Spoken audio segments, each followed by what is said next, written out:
Meron ako ditong mga cupcakes molder. Ito po. Silicone cupcakes molder. Sensya na po kasi matagal na itong ginagamit. Kaya naging black na siya. Naging brown na siya sa kanyang puwetan. Nagamit po ako ng ganyan.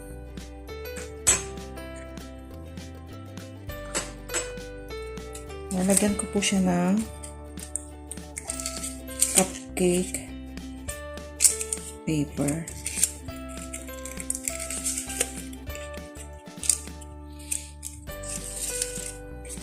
Kasi kung hindi ko siya ilalagay sa molder, magiging saging na mamaya yung ating mixture.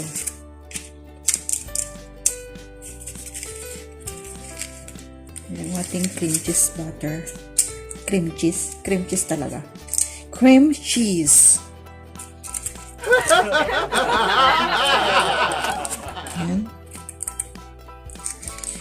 So, after ko malagyan yan lahat, isa-isa ko siya kargahan ng biscuit.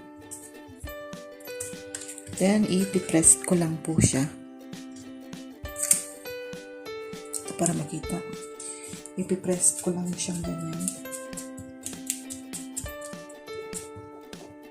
Sa bottom.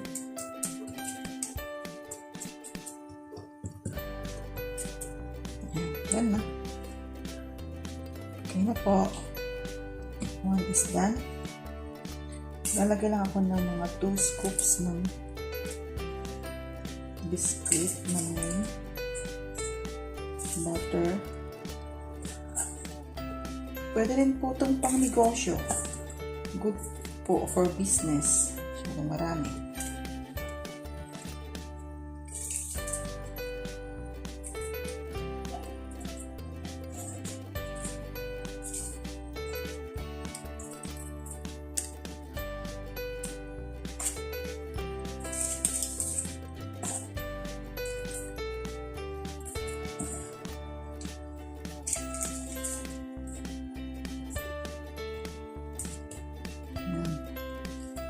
Diba po ang bilis? Mabilisan, quick and easy lang po itong ating cheesecake.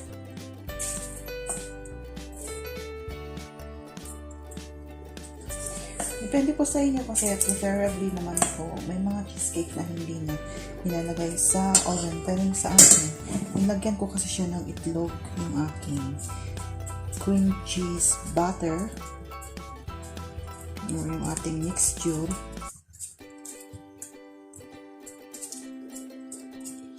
Kaya, naturally, iluluto po natin yun kasi itlog. Itlog. Da.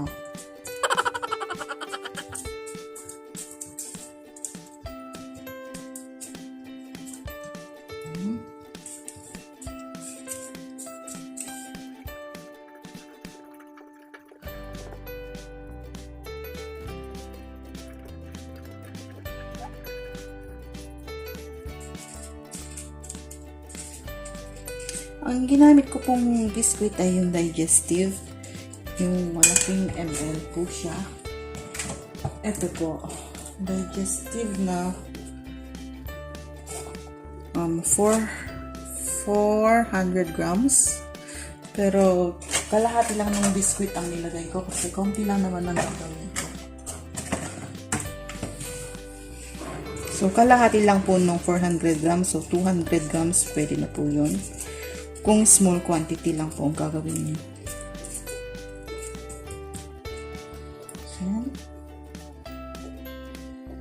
So, habang naglalagay po tayo ng ating biscuit sa ating cupcake molder, i-preheat ko na po ang ating oven.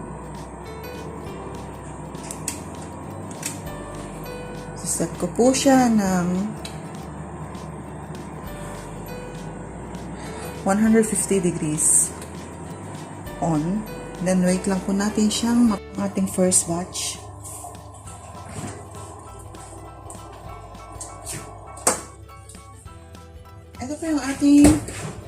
Ito naman po yung ating cream cheese butter. Eh, hindi ko siya na-film, pero ilalagay ko na lang siya sa description below. Ito po ang gamit ko. na cheese. Gumamit lang ako nitong Philadelphia. Isang 180 grams saka isang kalahati nito yung ginamit kong cheese. Kalahati nito, 1.5. Kaya may kalahati pa natira. Philadelphia. And this one, Almaray fresh cream. Isang ganyan. And vanilla, isang teaspoon ng vanilla at saka isang half cup ng sugar. Yun lang po. And 2 eggs pala. Lalagay ko siya sa description anyway para alam nyo. Okay? Lalagay ko po siya dito sa plastic na piping plastic ba tong tawag dito? Para mas madali po. At hindi masyadong makalat.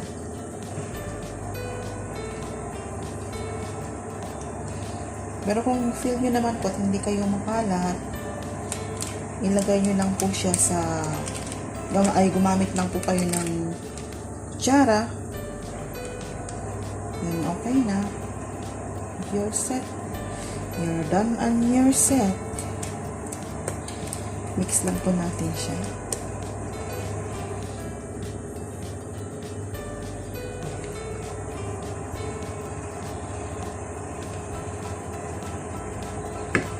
Okay.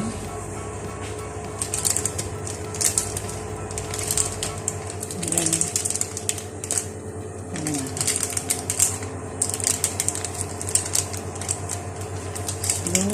Slowly.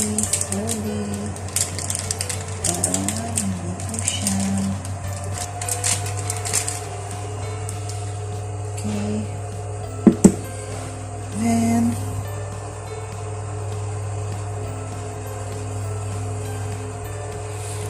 one by one po natin siyang lalagyan ng cream cheese.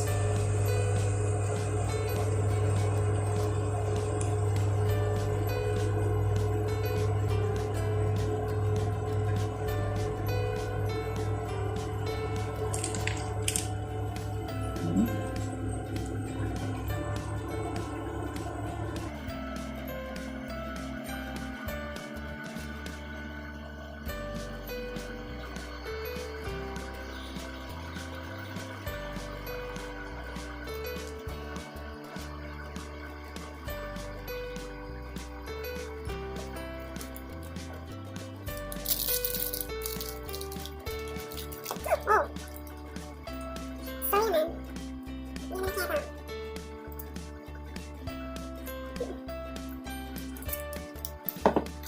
Yan.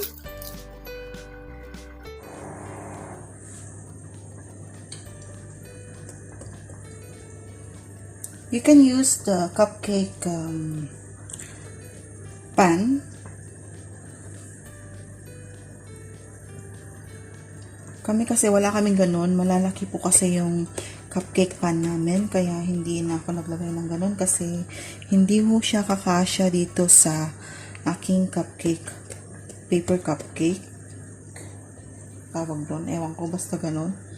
So, since may cupcake molder naman po kami, ito na lang yung ginamit ko. Okay. Then, I'll pop it up in the oven. Ayan siya. And bake for like 20 minutes.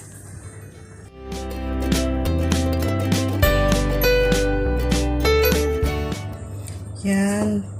Done na po siya, guys. Itong iba, ito.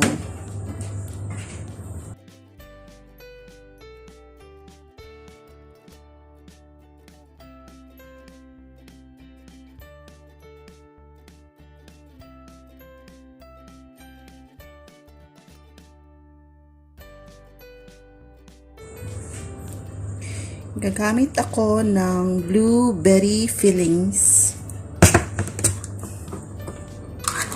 Fresh from the can. Maglalagay lang ako ng konti. Like here we start. Konti lang siya. Spread natin maigi para hindi nakakaumay kasi kung masyadong marami parang pangit namang tingnan.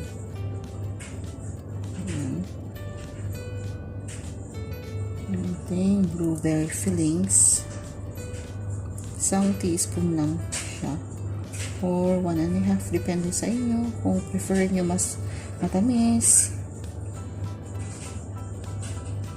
you can add as you want, as you wish. Mas prefer nyo ang mas matamis.